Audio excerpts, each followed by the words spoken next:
Ahoy, mateys! Welcome aboard, where we bring you tales from the high seas and the life of a pirate.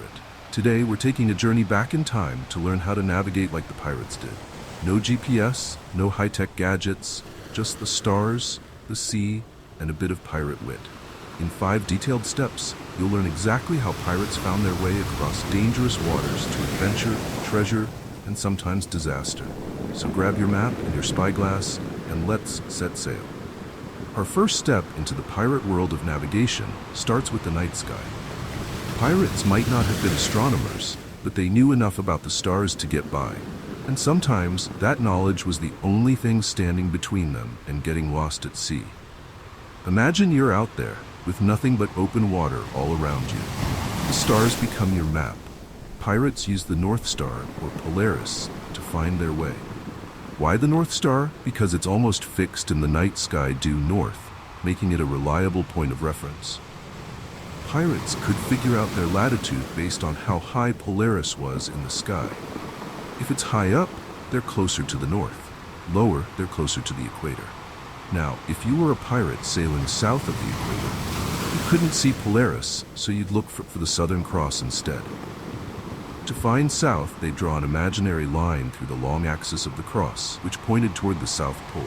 It wasn't as easy, but a true pirate had to work with what they had. Fun fact, celestial navigation didn't just tell pirates their position, it also helped them calculate time. By tracking how constellations moved, they could estimate time shifts and adjust course as needed. Step 2. The trusty compass. Now, most pirates carried a compass on board because it gave them a stable sense of direction, no matter where they were. The magnetic needle always points north. But remember, this was no high-tech compass. It was just a floating, magnetized needle pointing to magnetic north. Pirates had to know how to handle a compass. Imagine navigating through rough seas with your compass needle constantly shifting. You'd have to learn to hold the compass level and steady to read it properly. Not always easy when the waves were crashing over the deck. Here's a lesser-known trick. Pirates also had to account for something called magnetic deviation. The compass didn't always point to true north because of magnetic interference from things like the ship's iron nails. They would make adjustments, knowing their compass could be off by a few degrees.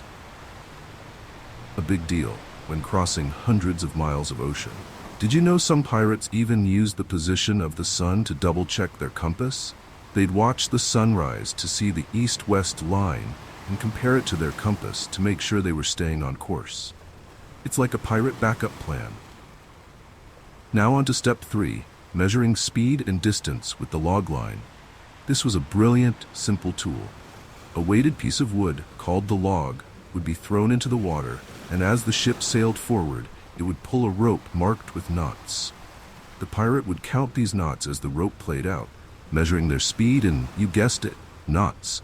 They'd often use a 30-second sand timer to measure how many knots went by within that short time. The number of knots they counted gave them their speed, and they could use that to calculate how far they'd traveled in a day. Imagine doing this every few hours to track how far you've sailed. Pirates would combine their speed with their compass, heading in a method called dead reckoning. Basically, they'd chart a straight line on their map based on speed and direction, updating it every hour or so. It wasn't perfect, but with practice, they could come surprisingly close to their destination. Step 4 is all about coastal piloting, using the land to find your way. Pirates liked sticking close to shore whenever they could. It was safer and gave them a chance to raid ports or hide out in coves. They'd keep an eye on tall cliffs, rocky outcrops, and even specific tree lines or sandy beaches to know exactly where they were.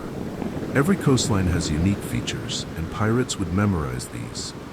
A particular cliff or bay shape could guide them along a coast or tell them they were near a port. Some pirates even made small, detailed maps of specific coastlines they sailed often, marking hazards like shallow reefs and rocky outcrops to avoid wrecking their ship. A famous landmark pirates might have looked for in the Caribbean? El Yunque Mountain in Puerto Rico. It's tall enough to be seen from far out at sea and served as a valuable reference point. Pirates would often sail toward it, knowing they were close to the Caribbean islands. Finally, we have maps and charts. Pirates rarely had access to detailed maps, so they had to rely on what they could capture or trade. These maps weren't always accurate, but they gave them enough information about coastlines, ports, and the best places to hide. If a pirate captured a merchant or navy ship, they'd scour it for maps. Even if a map was incomplete, they'd add their own notes to it. Pirate maps might include safe ports, secret coves, and places to resupply. Some maps even marked the locations of enemy ships, so pirates knew where to ambush. These maps were considered gold on board, guarded closely. Often, the captain and trusted crew were the only ones who knew the full routes. It was their secret weapon, leading them to treasure and away from trouble.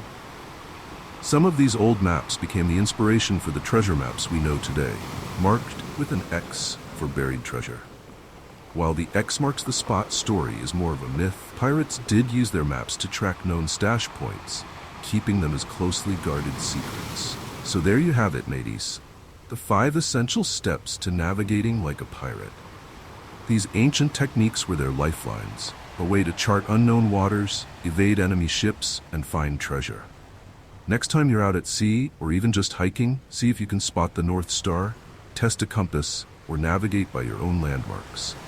If you enjoyed this adventure, make sure to hit that like button, subscribe, and ring the bell so you don't miss the next voyage.